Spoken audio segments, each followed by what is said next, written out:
What's going on, guys? Welcome to another episode of eBay Business Owners Podcast. My name is Chris. I go by Daily Refinement on all social media. Thank you for joining me for an awesome new edition straight from eBay Open 2018. Super excited to be here.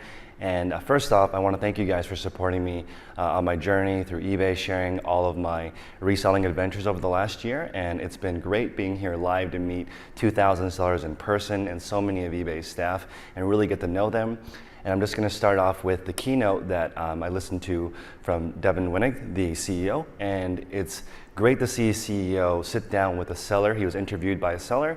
And also at the end, there was a Q&A addressing things like site glitches. And he said it's unacceptable and he wants to make it work. And he really does have a great vision for eBay. And I just want to go over what I gathered from that, which is he wants to take eBay from 177 million buyers to 500 million buyers. And that's totally different. So there's a lot of new initiatives like, for example, deals under 10, deals under 5. And as sellers, a lot of us will look at those deals and be scared a little bit because how are we supposed to make money if the items are only $5 or $10? But again, it's just used as one of eBay's many marketing tools to get new buyers to the platform. And I'm all for it. I love the people that are coming in. They also have very aggressive coupons to get people to buy a second time and a third time.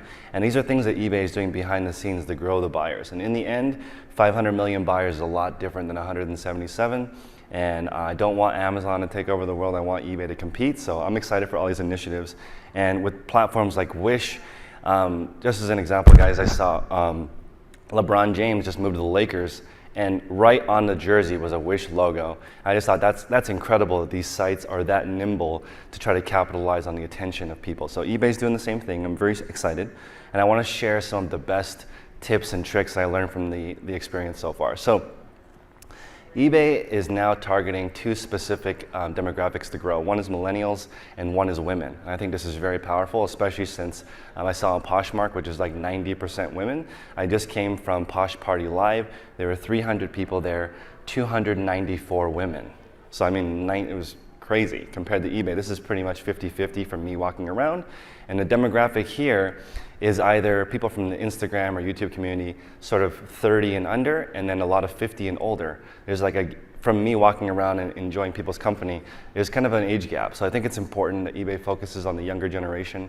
And the changes that keep happening to the website, I think the younger sellers are less used to things staying the same.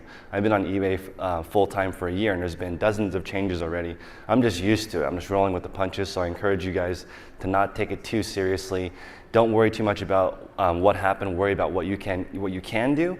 As an example, when the photos, I lost 300 items with photos, and so I created a system that backs up the photos. I didn't skip a beat in complaining or having an issue because it happened to a lot of people, and I just want you guys to stay positive. Okay, so overall, I want to just explain, I think that eBay's main goal is velocity. And there's this undertone that people say that eBay doesn't care about its sellers, and I don't agree with that. Very rarely can you actually sit down and talk to an executive. Yesterday, I sat down with Mohan Pat, and he is over buyer experience, and literally 8 of us sellers were able to speak to him one-on-one, give our feedback, talk about what we didn't like, and he committed to trying to make these changes happen. Of course, it's not easy. eBay is huge. If you guys have never visited the eBay campus, you can reach out to me and we can go. It's the last Tuesday of every month. There is a meetup at headquarters. So if you guys want to go with me, reach out to me. You can come look at my store if you're in the Bay Area, and we can go together and you guys can meet eBay employees in the flesh. It's very cool. It's very rare. There's no Amazon version of this where you can go sit down with people who actually work there. Okay, so now I want to give you guys some actionable tips to really grow your business. The first one is the majority of the sellers that I met here started with no money and with no idea what to sell. So don't be intimidated. People go from a pile on the floor to giant warehouses. They start in their bedroom, then they move to their garage, then their living room, then their kitchen, and then they get their own space. Everyone starts like that. And one of the tips that I really learned from attending a 7-figure panel was they really utilize multi-channel. So the best way to grow your eBay, and this has been true for me too, is to start a new platform. When you start a new platform, you learn all the nuances and why things work on different platforms, and you use those tips and you add them into your eBay store. Now I know that I'm in the fashion category, and touch and feel are really important when you are buying a piece of clothing, but you don't get to touch it online. And so there, as an example, I'm now going to use a sentence to describe what the item is like.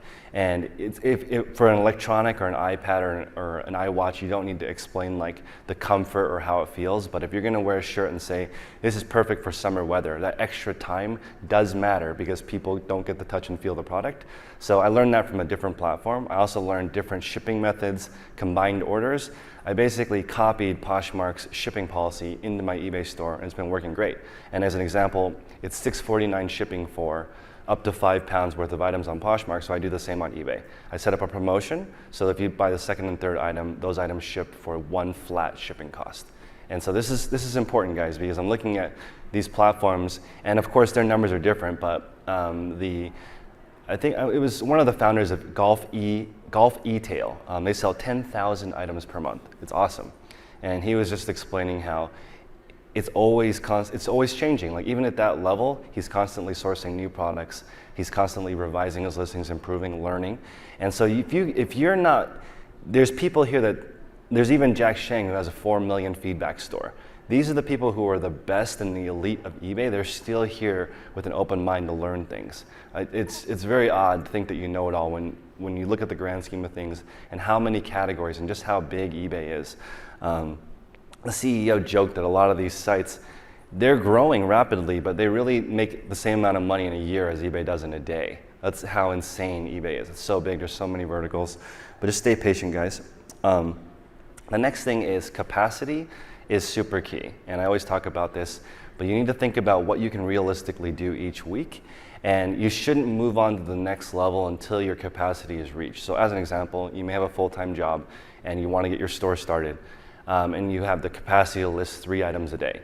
I recommend you list 3 items a day until the point where you're selling 3 items a day. Now you're at a level that you have a proven concept and a model to base off of. But most people get overly ambitious, myself included, and they skip to the next level and they start listing 30, 40, 50 things a day when they're only selling 1 or 2, and you're gonna run out of money. It's really hard to scale that way. So I recommend starting slow. If you can buy 3 and sell 3 every single day, then you can buy 30 and sell 30, it's the same. You need to get to the point where the amount that you sell is the same that you replenish. And I think that it takes around 3 months. So people that ask me how long it takes before the amount that you sell equals what you have. The next thing is I went to a Google search presentation, which I think is very valuable because we were always wondering what Google wants, and Google gave some parameters for what they're looking for in the Google ad to qualify for Google ads and shopping. Now this is not the same thing as what eBay wants in their listings, because eBay is different. A lot of our buyers come from within eBay, but for Google, I posted on my Instagram exactly how they want the titles. And the people from Google actually even said that the first 7 to 9 characters are the most important, and they'll actually truncate the rest of it. So there's other websites, like as an example, Mercari, they have a 40 character limit for their title. And they rank higher than eBay on most categories, and I'm wondering, there must be something to the algorithm. So pay attention to what Google is saying. The example, sorry, I keep touching me. The example I always give is Ray Dunn mugs. And if you search Ray Dunn mugs, one of the highest ranking ones for eBay, the only keywords that they have are Ray Dunn mugs. They don't put what it's made out of, they don't put what style it is. It's just a simple title designed to rank high. And each time it converts, you move higher up in the ranking on eBay and Google, and that's what you want to do. So extra words do create more traffic, but they don't necessarily convert. So I want you guys to pay attention to that because Google really wants people to click on it and then purchase. Also, Google is going to mandate white or transparent background.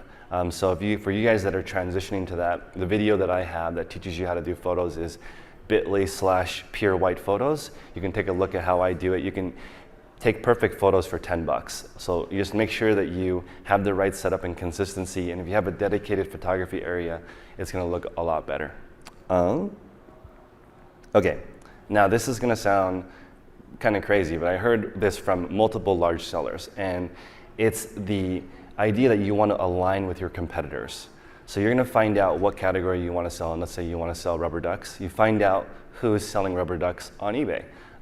It may not hurt to buy a few from different sellers to see how they package them, to see how they get them, get the items from them and see if you can source them.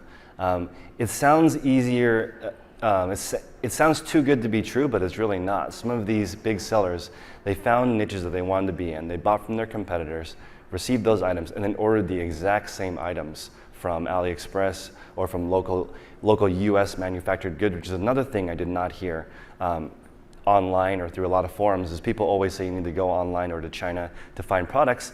A lot of the successful sellers here produce US made goods. So I'm a big fan of that. The quality is much better. After this conference is Amazon ASD, Affordable Shopping Destination, which is a cool conference that's free. If you guys want to check out 1 million products for wholesale, you can go to that conference and get an idea. And when I went last year, it made me not want to sell on Amazon because I was thinking to myself, 90% of the stuff's going straight to the landfill. This is all garbage, it's super cheap, it's designed to be used twice and discarded. Like, I like to sell products that are thriftable. Like, in used condition, they still have value. And that's not the case for 90% of the junk that you see. So don't hesitate to charge a little bit more with USA made products. This gentleman, DIY Mike, he has a YouTube channel, and he was talking about, he did $1 million a year in sales in 2015 with 200,000 profit. And then he basically made the exact same products in-house in the US and moved from 200,000 to 300,000 in profit with less items and still $1 million in sales. So it's very efficient. I have actually never met a person that does 7 figures solo. So it was the first time, very cool, and it was just slow improvement and pain for basically a decade. So it takes a little bit of time to get there, guys, but be patient, and I'm very confident you can build a business of your own. Keep your eye out for what's selling, and again, don't hesitate to try to create something in the US. Okay. And I want to go back and sort of touch back on what Devin said, which was people are asking, how can I increase sales? How can I build a store? How can I build a business around this? And he responded with, it starts with product. So you have to have the right product at the right price, and that's most of the battle. And you'll see this. You'll see on eBay, somebody is selling a very desirable, let's say, for example, a Supreme backpack that just came out. The most recent celebrity bought it. And they took a picture of the Supreme item on their couch with their dirty laundry, and the description just says, I have it. And it sells for huge profits because it's really just the product that people want at a price that they're willing to pay. So those are the most important things. You start there, and that's eBay's commitment to try to bring the best products to the site, because that's what ultimately drives traffic. So don't spend as much time on making your listings perfect, in my opinion, as finding the right items at first. When you find the best items, it's just easier because people already want them. And that's cliche, but what should you sell? You should sell what's already selling. A couple tips also. I've heard numerous people use stamps.com, which is a more expensive, I'm not an affiliate, but it's a more expensive version where you can reduce the amount of work. Right now, the eBay multi-label shipping tool is a little bit cumbersome, so people are using tools like stamps.com to be able to print items faster for a cost. And when you guys, I know everyone is struggling with time, so even though it costs more money, it may save you time in the long term to look at different vendors. Don't be afraid to spend $20 or $50 a month or $100 a month to save 5 hours of time. It will add up. You need to be able to diversify and grow your time. And also we were able to, this is one of the best parts of eBay Open. On the same panel, you had Guitar Center, which is a gigantic corporation with 300 brick and mortar locations, and then a guy that does it out of his garage. On the same panel, you can look at how they run their businesses. And I was looking at some of the ways these large companies, they aim to get their money back in 30 days.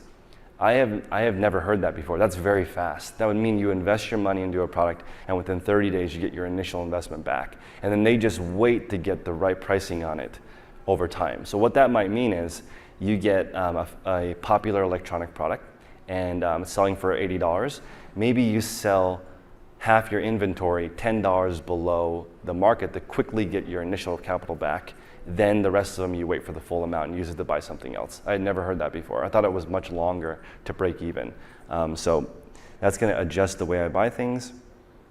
And then finally, I'm going to leave you guys with some margin ideas. So I've been asking people, what kind of margins are you looking for? How much profit? What do you pick up?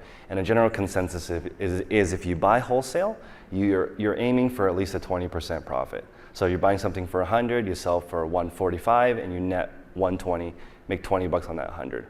If you are doing private label, you're making your own items because there's more work involved. You definitely want to aim for a higher margin. If you're thrifting goods, at least double your money.